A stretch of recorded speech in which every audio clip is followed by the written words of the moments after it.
brought to you by Palvi Agrico. आता शेतीसाठी जे काही लागणार ते घरपोच मिळणार, तेही मोबाईलच्या एका क्लिकवर. दुर्दैवाने दादांना मुख्यमंत्री होता आलं नाही. नशिबाने साथ दिली असती तर भविष्यात ते मुख्यमंत्री झाले असते. आरोप, राजीनामे, संघर्ष, स्पर्धा, अंतर्गत कलह या सगळ्यांना अजितदादा पुरून उरले, अधिक प्रगल्भ होत गेले. माझ्या भोवती लोकांची सतत गर्दी असायची आणि मला सुद्धा या गर्दीवरून कितीतरी वेळा दादांनी बोलून दाखवलं. हे सांगताना त्यांचा उद्देश चांगला होता आणि या गर्दीमधून कोण कधी येईल काय या सगळ्या गोष्टी मला ते सांगायचे. कशाला गर्दीत जाता, एवढी रिस्क कशाला घेता, असं दादा मला नेहमी सांगायचे. एकनाथराव उशिरापर्यंत कधी आम्ही बसलो तर असं एअरपोर्टला किंवा इतर कार्यक्रमाच्या वेळी तर एकनाथराव रात्री उशिरापर्यंत काम करू नका, तब्येतीची काळजी घ्या, असा वडिलकीचा सल्ला देखील त्यांनी मला अनेकदा दिलेला आहे. ठाण्यात माझ्यावर लिहिलेलं एका पुस्तक प्रकाशनासाठी दादा, मी आणि देवेंद्रजी एकत्र होतो.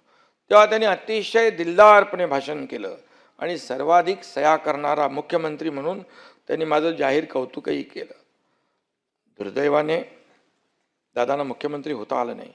दादांनी त्यांनी आपल्या मिश्किल शैलीत तिथं बोलूनही दाखवली. ठाण्याच्या गडकरी रंगायतांमध्ये नशिबाने साथ दिली असती तर भविष्यात ते मुख्यमंत्री झाले असते. पण आपण सर्वांनी प्रांजळपणे कबूल करायला हवं की महाराष्ट्र एक कर्तृत्ववान नेत्याला मुकला आहे. सत्ताधारी असो की विरोधक, प्रत्येकाशी दादांचे मैत्रीपूर्ण संबंध होते.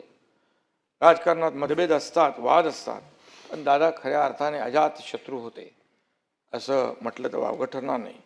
त्यांच्या बोलण्यात कधी पदाचा अहंकार नव्हता. राजकीय विरोधकांवर ते मार्मिक आणि खुसखुशीत टीका करायचे, पण कधी त्यांनी खालच्या स्तरावर टीका केली नाही. राजकारणातही त्यांनी खिलाडूपणा जिवंत ठेवला, जपला. दादांना कधी निराश झालेलं पाहिलं नाही. दादा कधीच नकारात्मक बोलायचे नाहीत, कायम पॉझिटिव्हच राहायचे आणि प्रॅक्टिकल राहायचे. कोविडमध्ये मंत्रालयातून नियंत्रण करणारे दादा डोळ्यासमोर उभे राहतात. गेले 25-30 वर्ष मी आणि अजितदादा आम्ही दोघंही राजकारणात आहोत. या काळात आमच्या असंख्य भेटी झाल्या, शेकडो बैठकांमध्ये एकत्रही आम्ही होतो, एकत्र कामही केलं, अनेक सभाही एकत्र केल्या. त्यातल्या अनेक घटना, किस्से, प्रसंग सारखे डोळ्यासमोर येत असतात. त्यातल्या 2-4 घटना प्रामुख्याने आठवतात. त्यातली एक घटना आपण सर्वांनी टी व्हीवर पाहिली. 2024 साली विधानसभा निवडणुकीचा निकाल लागल्यानंतर सरकार स्थापनेच्या चर्चा सुरू होत्या. तेव्हा देवेंद्रजी, अजितदादा आणि मी एक पत्रकार परिषद घेतली. कोण कुठल्या पदाची शपथ घेणार असं पत्रकार सारखं विचारत होते. आमची चर्चा सुरू होती आणि आमची चर्चा सुरू आहे, संध्याकाळपर्यंत सगळं काही स्पष्ट होईल असं मी पत्रकारांना सांगत होतो.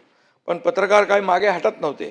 तेवढ्यात दादांनी माझ्या हातून माईक घेतला आणि म्हणाले, एकनाथरावांचं मला माहीत नाही, परंतु मी मात्र उपमुख्यमंत्री पदाची शपथ घेणार आहे, हे नक्की.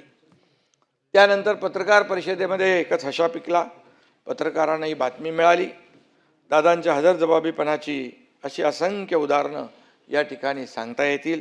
दादा आपल्या विधानामुळे काही वेळा अडचणीत देखील आले, पण त्यांनी त्यांच्या मोकळ्या ढाकळ्या स्वभावाला कधीच मुरड घातली नाही, ही वस्तुस्थिती आहे. आणि जो होगा देखा जाएगा असा त्यांचा बेधडक स्वभाव आपण सगळ्यांनी पाहिला आहे. त्यांनी परिणामांची पर्वा केली नाही. देवेंद्रजींना दिलेला शब्द पाळण्यासाठी त्यांनी मोठी रिस्क घेऊन पहाटेचा शपथविधी केला. त्यातून वादळ निर्माण झालं, पण तेही त्यांनी समर्थपणे अंगावर घेतलं. 3-4 वर्षात त्यांच्या राजकीय आयुष्यात अनेक उलतापालती झाल्या, अनेक आरोप झाले. त्यांच्या संयमाची परीक्षा पाहणाऱ्या घटनाही घडल्या. वैयक्तिक आणि कौटुंबिक पेच देखील निर्माण झाले, पण दादांचं नेतृत्व त्यातून तावून सुलाखून निघालं.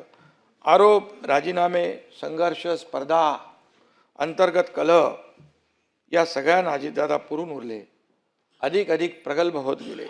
असेच अनेक उदाहरणं आहेत. आणि मी आणि अजितदादा आणि देवेंद्रजी यांचं एक बॉन्डिंग होतं आणि एक म्हटलं तर ट्रायंगल ऑफ स्टॅबिलिटी अशा प्रकारचं आम्ही काम करत होतो. आम्ही समभुज त्रिकोण होतो, सगळ्या बाजू सगळे कोण सारखे. आम्ही तिघे एकत्र आलो आणि महाराष्ट्राची भूमिती चांगली झाली. तवरून ताकभाद ओळखतात तसे आम्ही एकमेकाच्या मनात काय ते ओळखू लागलो. पण काळाच्या मनात काय दडलं होतं हे कुणालाही ओळखता आलं नाही.